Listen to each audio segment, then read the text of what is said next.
Bonjour à tous, aujourd'hui on va faire un tuto pour vous expliquer comment faire un corsage. Je suis avec Lily on the Moon. Salut. Et on va réaliser le corsage de réponse, sachant que c'est une technique qui peut s'appliquer à tous les corsages, que ce soit pour du Disney et pour n'importe quoi, enfin voilà. C'est parti! Bon, alors du coup, de quoi on va avoir besoin? Alors, on va avoir besoin de ton tissu, celui que tu vas mettre sur l'extérieur, de la doublure, d'une toile pour rigidifier, de baleine pour encore plus rigidifier, d'une fermeture éclair, bon ça c'est pour le fermer, vous pouvez mettre des œillets si vous voulez que ce soit un peu plus histo. Nous là, il est à fermeture éclair parce qu'on n'a pas trop envie de se prendre la tête et parce que la plupart du temps c'est ce qu'on met dans les costumes. De toutes vos petites fioritures en fonction du personnage que vous voulez faire bien sûr, et surtout de votre patron qui est censé être à vos mesures. Voilà. C'est parti. Repliez votre tissu en deux et épinglez votre patron dessus. Tracez les contours et les marques de placement s'il y en a. Prenez la doublure et la toile ensemble et repliez-les en deux avec la doublure à l'intérieur, puis tracez les contours et les marques de placement. Pour les placements de baleine, transpercez un petit peu le patron avec votre crayon, puis reliez les points avec une règle. Coupez votre tissu.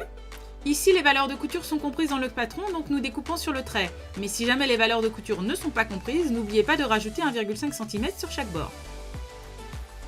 Voilà, toutes les pièces sont prêtes. Normalement, vous devriez toutes les avoir en double et même en double épaisseur pour la doublure et la toile. On va commencer par assembler l'extérieur du corsage. Pour que les pièces s'adaptent mieux les unes avec les autres, crantez les parties qui sont incurvées vers l'intérieur.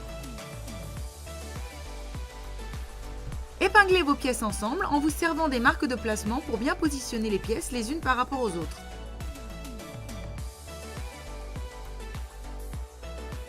Cousez vos pièces. Ici, les valeurs de couture sont d'1,5 cm, donc nous faisons notre couture à 1,5 cm du bord. Mais cela dépend de votre patron, donc référez-vous bien aux notices.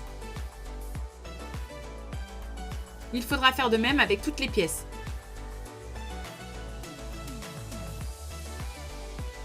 N'oubliez pas de faire des points retour à la fin de vos coutures pour éviter qu'elles se décousent.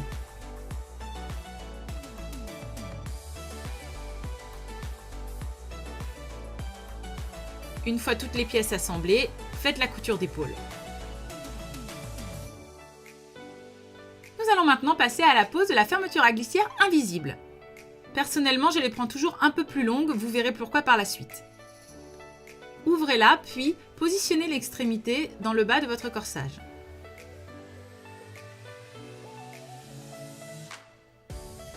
Épinglez pour fixer la fermeture à glissière.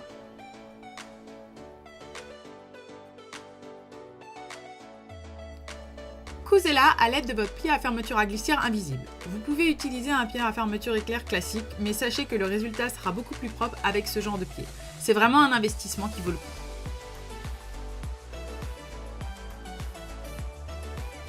Lors de la couture, n'oubliez pas de bien ouvrir la partie plastique, histoire que votre couture soit le plus proche du bord. Terminez toujours par un point aller-retour, histoire de bien arrêter votre couture. Et voilà, le premier côté est posé. Nous allons maintenant passer au deuxième côté. Refermez la fermeture à glissière, puis épinglez le deuxième côté en alignant bien les extrémités.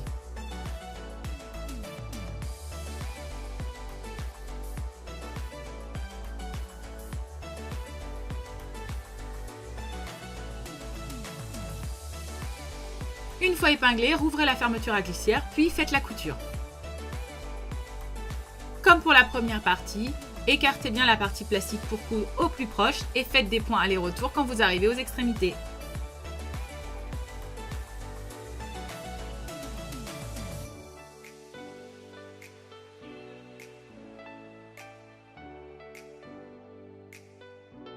Et voilà, la fermeture à glissière est posée, votre extérieur est fini. Passons à l'assemblage de la doublure entoilée. Lorsque vous travaillez sur cette partie, gardez toujours la toile et la doublure ensemble lorsque vous faites les coutures. On va commencer par faire les coulisses à baleine. Gardez les deux pièces ensemble, puis faites votre première couture sur le trait. Faites un angle, puis faites une deuxième couture parallèle. La distance entre les deux coutures correspond à la largeur de votre baleine plus 5 mm.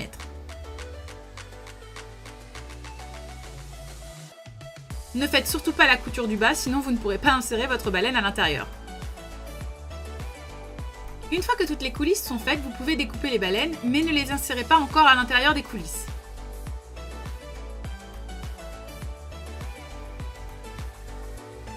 Ensuite, on passe à l'assemblage, comme pour la partie extérieure. N'oubliez pas de cranter s'il y a besoin.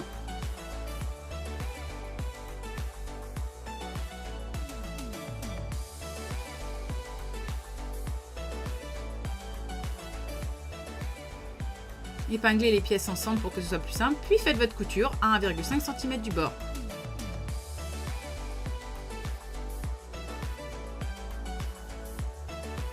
Une fois la couture terminée, nous allons faire des surpiqûres. Entre les parties arrière et côté arrière et entre les parties avant et côté avant, vous pouvez faire une surpiqûre à 1,5 cm car nous n'allons pas insérer de baleine à l'intérieur.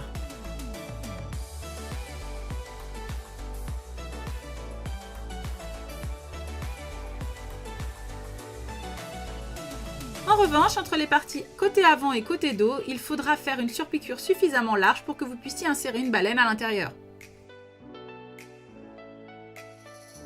Quand vous faites les surpiqûres, faites toujours très attention à ce que le rabat de tissu soit bien pris par cette surpiqûre, sinon cela ne sert à rien. Lorsque vous découpez la baleine sur le côté, n'oubliez pas de laisser 5 mm de plus que votre valeur de couture. Ici, elles sont de 1,5 cm, donc on laisse 2 cm, histoire de ne pas avoir de petits becs qui se forment lorsqu'on va retourner notre corsage.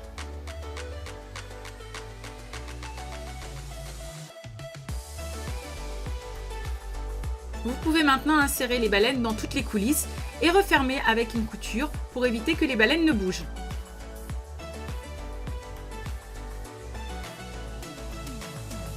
Une fois toutes les coulisses faites, vous pouvez désormais faire la couture d'épaule. Et voilà, votre toile est terminée, on va pouvoir passer à l'assemblage final. Prenez votre toile doublure et mettez-la endroit contre endroit avec votre tissu extérieur.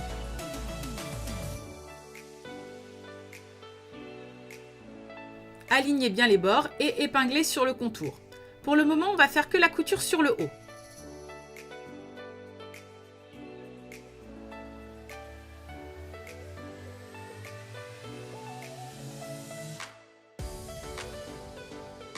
Faites la couture entre les deux parties. Ici, j'utilise un pied à fermeture à glissière parce que j'ai mis un passepoil sur tout le contour. Mais s'il n'y a pas de passepoil, ce pied n'est pas nécessaire. Vous pouvez utiliser le pied classique.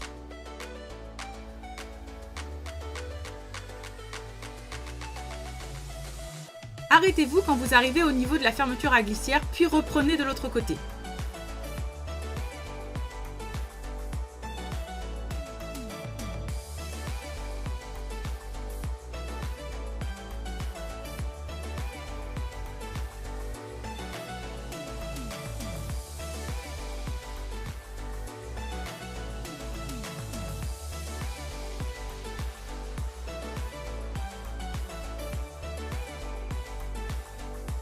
Une fois arrivé dans le bout, n'oubliez pas de faire quelques points retour, histoire de bien finir votre couture.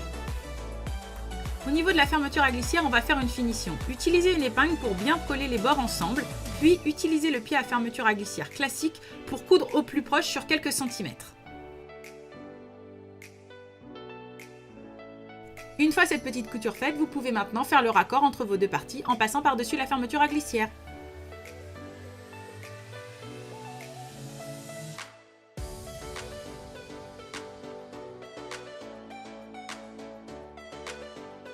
Maintenant que la fermeture à glissière est bien fixée et bien terminée, on va pouvoir tout couper. Dégrossissez le haut, enlevez les surplus de fermeture à glissière, puis vous pouvez, avec l'aide d'un ciseau cranteur, dégrossir les bords histoire d'avoir un tout petit peu moins de matière sur l'intérieur. On va passer à l'assemblage du bas maintenant. Fixez les manches pour que le tissu ne bouge pas, puis épinglez sur tout le bas.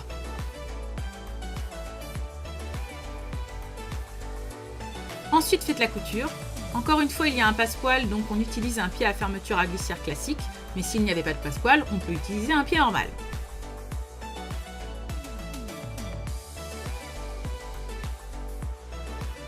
Quand vous arrivez au niveau de la fermeture à glissière, remontez sur quelques centimètres le long de cette dernière, histoire de pouvoir bien couper et bien cranter dans les angles.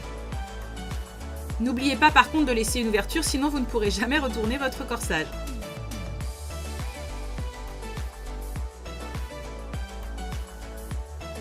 Ici, le corsage de réponse est ouvert sur l'avant, donc on fait une couture tout le long de la baleine qui est sur l'avant.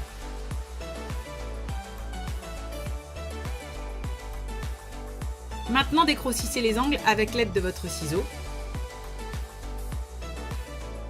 Et puis dégrossissez tout le bas.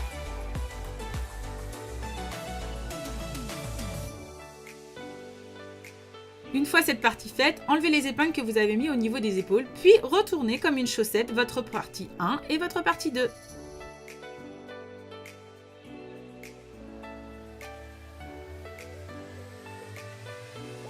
Utilisez votre ciseau pour aller bien pousser dans les coins.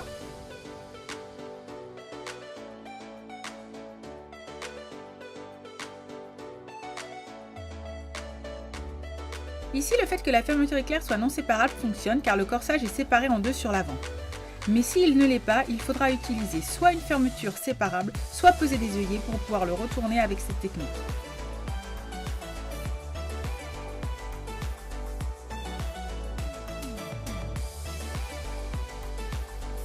Et voilà, c'est terminé. Il ne vous restera plus qu'à faire des coutures à la main le long de la fermeture à glissière pour bien fermer votre corsage.